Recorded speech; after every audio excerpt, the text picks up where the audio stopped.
ನನ್ನ ಹೆಸರು ಶಾಣಪ್ಪ ರೀ. ಲೀಜಿಗೆ ಮಾಡಿದ್ದೆ ಕೌಳಿಗೈತಿ 15-20 ಎಕರೆ ಅವಲ್ಲ. ನಮಗೆ ಒಟ್ಟು ನೆಲಕ್ಕೆ ಬಿದ್ದು ಶನಿವಾರ ರಾತ್ರಿ ಮಳೆಗೆ ಆಗಿ ಲಾಸ್ ಆಗ್ಯದ ರೀ. ಏನು ಪರಿವಾರ ಸರ್ಕಾರದಿಂದ ಏನು ಪರಿವಾರ ಕೊಡ್ತೀರಿ ಕೊಡ್ರಿ. ನಿಮ್ದು ಯಾವ ರೀ? ನಮಗೆ ಫತೇಪುರ ರೀ. ನಮ್ಗೆ ಕವಳಿ ಭಾಳ ಹಾನಿ ಆಗಿದೆ ರೀ ಸರ್. ಅದು ಅಲ್ಲಿಂದ ನಿನ್ನೆ ರಾತ್ರಿ ಶನಿವಾರ ಮಳೆ ಆಗಿನಿಂದ ಮತ್ತೆಲ್ಲ ನೆಲದ ಸಮಾನ ಆಗ್ಯದ. ಏನೋ ಸ್ವಲ್ಪ ಅತಿಶಯ ಗೌರ್ಮೆಂಟ್ ಕಣ್ಣಿಂದ ನಮ್ಗೆ ಪರಿಹಾರ ಕೊಡ್ಸಂಥದ್ದು. ಸುಮಾರು ಎಷ್ಟು ಎಕರೆ? 9 ಎಕರೆ ಮೇಲೆ ಮೆಲ್ಪಟ್ಟವ್ರಿ ಸರ್. ಪೂರಾ ನೆಲ ಕಚ್ಚಿದ್ರೆ ಸವಾರಿ ಆಗಿದೆ ಸರ್ ಎಲ್ಲ. ಇದಕ್ಕೆ ಸರ್ಕಾರದಿಂದ ಏನೋ ನಮ್ಗೆ ಉಪಾಯ ಮಾಡೋಕೆ ಸರ್. ಕೈಗೆ ಬಂದು ತುತ್ತು ಬಾಯಿ ಬರೋಣ. ಸರಿ, ಓಕೆ. ಮುಂಬರುವ ಸ್ಥಳೀಯ ಮತ್ತು ರಾಜ್ಯ ಮಟ್ಟದ ಚುನಾವಣೆಗಳಲ್ಲಿ ಬೆಂಬಲಿಸಿ ದಿಗ್ವಿಜಯ ಭಾರತ ಪಕ್ಷ, ಇದು ನಿಮ್ಮ ಪಕ್ಷ.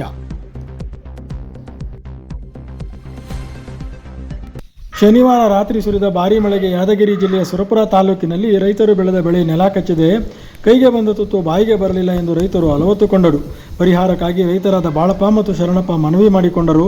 ತಾಲೂಕಿನಲ್ಲಿ ಸುಮಾರು 45 ಎಕರೆಗಿಂತಲೂ ಅಧಿಕವಾಗಿ ಬೆಳೆ ನಷ್ಟವಾಗಿದೆ. ಇಂತಹ ಸಂದಿಗ್ಧ ಸ್ಥಿತಿಯಲ್ಲಿ ಜಿಲ್ಲಾಡಳಿತ ಅನ್ನದಾತರ ಪರವಾಗಿ ನಿಲ್ಲಬೇಕಾಗಿದೆ. ಬೆಳೆ ಪರಿಹಾರ ನೀಡಬೇಕಾದ್ದು ಕೂಡ ಅವರ ಆದ್ಯ ಕರ್ತವ್ಯವಾಗಿರುತ್ತದೆ.